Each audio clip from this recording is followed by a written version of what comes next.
나는 그날 아침 평소처럼 출근 준비를 하며 거울을 보았다. 남편 민준이 뒤에서 다가와 내 어깨를 감싸는 순간 그의 핸드폰이 진동했다. 화면에 뜬 메시지, 오늘 밤 우리 집으로 와. 그녀는 모를 거야. 그건 내 가장 친한 친구, 수연의 번호였다. 넌 아무것도 아니야. 그냥 편한 도구일 뿐이야. 민준이 나중에 그렇게 말했다. 내가 대면했을 때 그의 눈빛은 차갑게 빛났고 그 말은 내 가슴을 찔렀다. 모든 게 무너졌다. 결혼 5년, 서울의 안정된 아파트 생활, 그리고 내가 쌓아온 경력까지. 그날부터 나는 숨을 죽였다. 회사에서 일하던 중에도 동료들의 웃음소리가 멀게 느껴졌다. 민주는 변호사로 법을 다루는 사람이었다. 수연은 내 대학 동창, 이제는 성공한 마케터. 그들은 나를 배신한 게 아니라고, 그냥 자연스러운 일이라고 했다. 하지만 나는 알았다. 이건 단순한 불륜이 아니었다. 민주는 내 재산을 노리고 있었고 수연은 그걸 도왔다. 내 아버지가 물려준 유산, 작은 IT 회사 지분과 은행 계좌. 결혼 후 민준이 공동 관리하자고 설득했다. 이제 그 돈이 사라지고 있었다. 은행 앱을 확인할 때마다 숫자가 줄어들었다. 민주는 투자야, 걱정 마라고 했지만 나는 그의 컴퓨터에서 수연과의 이메일을 발견했다. 그녀의 돈으로 우리 사업 시작하자. 나는 울지 않았다. 대신 관찰했다. 민준의 일상을 메모했다. 출근 시간, 만나는 사람들, 심지어 그가 마시는 커피 브랜드까지. 수연도 마찬가지. 그녀의 SNS를 스크린샷으로 저장했다. 왜냐하면 나는 알았다. 바로 복수하면 그들은 법으로 나를 막을 수 있다. 민주는 변호사니까? 밤마다 잠이 오지 않았다. 베개에 얼굴을 묻고 왜 나일까? 라고 속으로 물었다. 하지만 그 질문은 무의미했다. 현실은 냉혹했다. 한국 사회에서 이혼은 여자에게 더 큰 타격이다. 특히 30대 중반, 아이 없이 나는 직장에서 승진을 노리고 있었지만 이제 정신이 산만해졌다. 동료 하나가 물었다. 요즘 왜 그래? 나는 웃으며 피곤해서 라고 대답했다. 내면에서 뭔가 변했다. 처음엔 분노가 끓었지만 곧 차가운 계산으로 바뀌었다. 살아야 해, 이걸로 끝낼 수 없어. 나는 스스로를 설득했다. 매일 아침 거울 앞에서 오늘도 참아라고 중얼거렸다. 민준이 집에 올 때 미소를 지었다. 수연을 만날 때도 인사했다. 그들의 눈빛에서 우월감을 느꼈다. 그들은 나를 바보로 봤다. 하지만 나는 기다렸다. 복수는 서두르면 실패한다. 먼저 증거를 모았다. 민준의 컴퓨터에 키로거를 설치했다. IT 출신이라 그건 쉬웠다. 그의 이메일, 채팅 기록. 수연과의 관계뿐 아니라 내 돈을 빼돌린 증거까지. 세금 탈루, 불법 투자. 민주는 똑똑했지만 과신했다. 한 달 후 첫 번째 움직임을 시작했다. 익명으로 수연의 회사에 팁을 보냈다. 그녀가 경쟁사 정보를 유출하고 있어요. 증거는 없었다. 그냥 의심을 심는 거였다. 수연은 스트레스를 받기 시작했다. 민준에게 전화하는 걸 엿들었다. 누군가 나를 노려. 민준은 웃으며 상상일 거야 이라고 했다.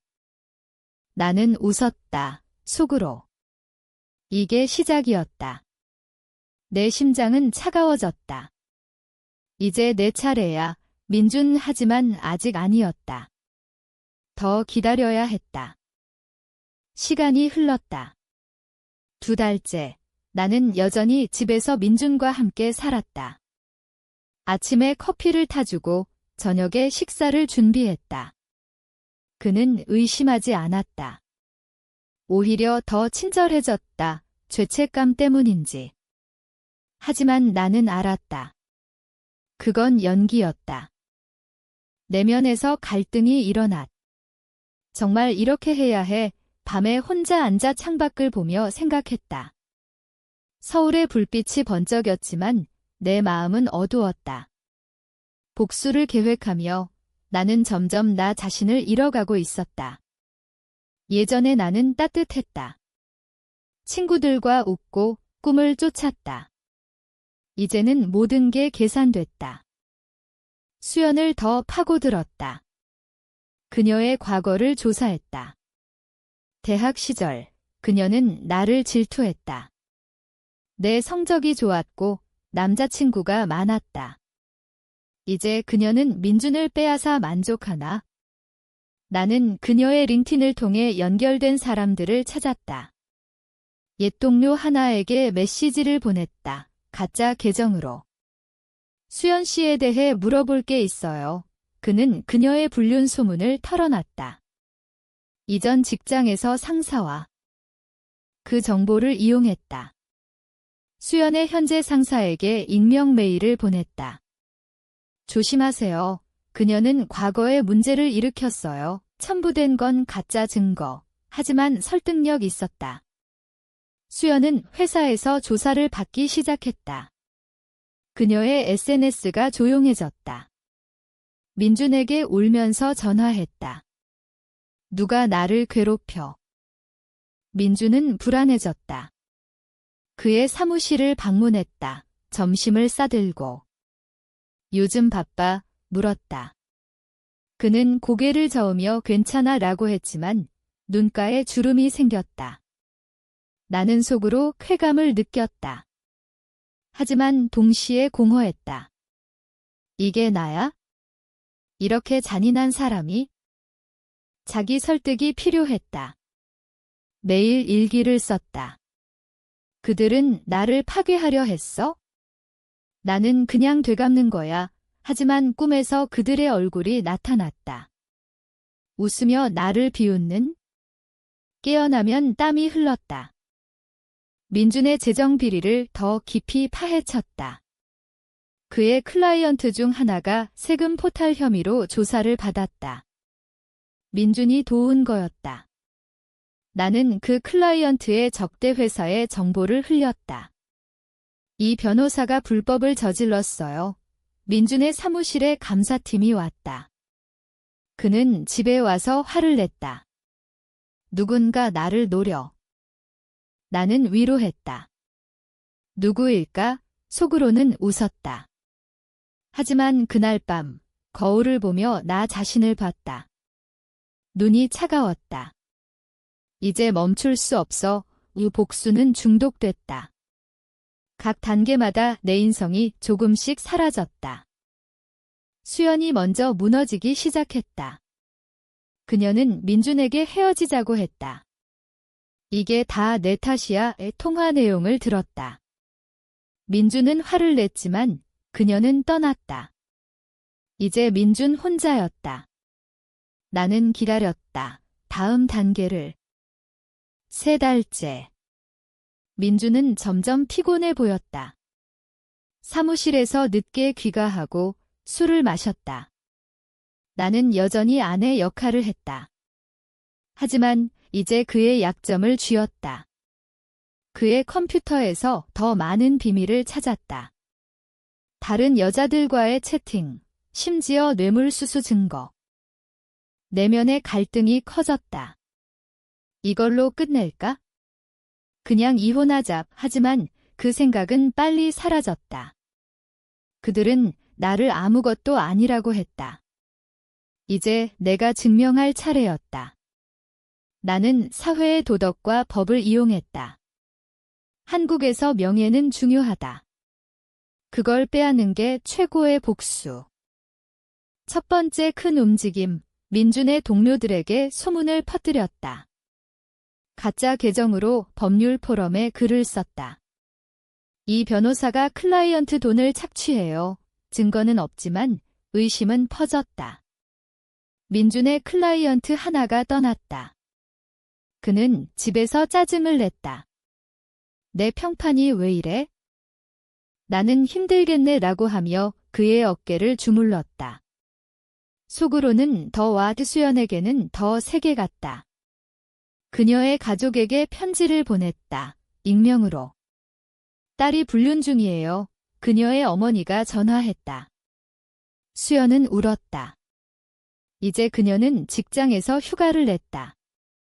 하지만 그들은 똑똑했다. 민준이 나를 의심하기 시작했다. 어느 날, 너 요즘 이상해 라고 했다. 나는 웃으며 무슨 소리야 대답했다. 심장이 쿵쾅거렸다. 위험했다. 그는 변호사, 증거를 찾을 수 있다. 나는 더 조심해야 했다. 내 정신이 변했다. 예전엔 공감했지만 이제 그들의 고통이 즐거웠다. 하지만 밤에 혼자 있을 때 후회가 밀려왔다. 내가 괴물이 됐어. 자기 최면처럼 반복했다. 이건 정의야. 다음 단계, 민준의 은행 계좌를 동결시킬 증거를 모았다. 세무서에 신고했다. 익명으로. 이 사람이 탈세해요. 그의 돈이 묶였다. 민준은 패닉에 빠졌다. 나에게 물었다. 우리 돈은 나는 모르겠어 라고 했다. 수연이 반격했다. 그녀가 내 회사에 소문을 퍼뜨렸다. 그 여자가 정신이 이상해 동료들이 나를 이상하게 봤다.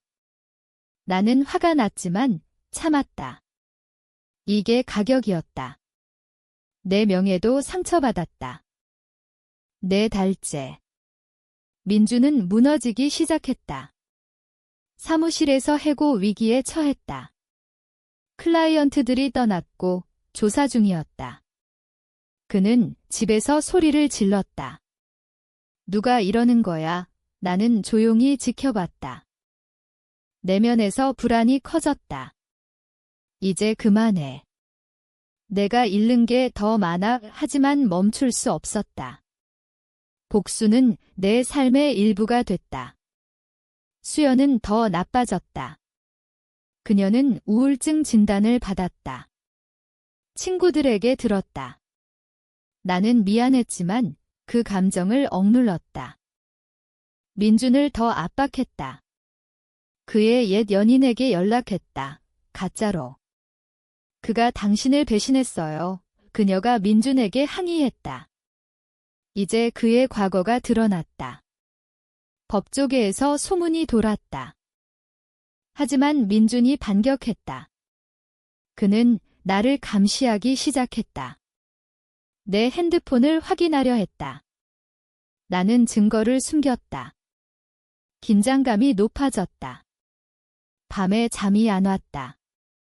잡히면 끝이야. 내 인성이 사라졌다. 이제 그들의 고통이 내 에너지였다. 하지만 거울을 볼 때 낯선 얼굴이 보였다. 누구야, 너? 수연이 자살 시도를 했다. 병원에 입원했다. 민준이 나에게 왔다. 이게 내 짓이야. 그의 눈에 공포가 보였다. 나는 부정했다. 하지만 속으로 내가 시작했어. 이제 돌이킬 수 없었다. 마지막 단계로 갔다. 5달째. 수연은 퇴원했지만 삶이 망가졌다. 직장을 잃었고 가족이 멀어졌다. 민준은 파산 직전이었다. 세무서 조사가 끝나고 벌금이 부과됐다. 그는 나에게 빌었다. 도와줘. 나는 웃었다. 왜? 그의 얼굴이 일그러졌다. 이제 그는 알았다. 하지만 증거가 없었다. 나는 완벽했다. 내면의 갈등이 절정에 달했다.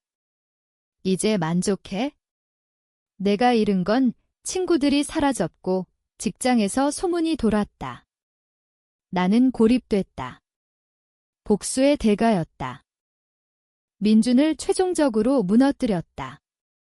그의 비리를 언론에 제보했다. 기사가 나왔다. 유명 변호사 탈세 혐의 그는 체포됐다. 수연은 해외로 도망쳤다. 하지만 나는 행복하지 않았다. 빈 집에서 앉아 공허를 느꼈다. 이게 끝인가?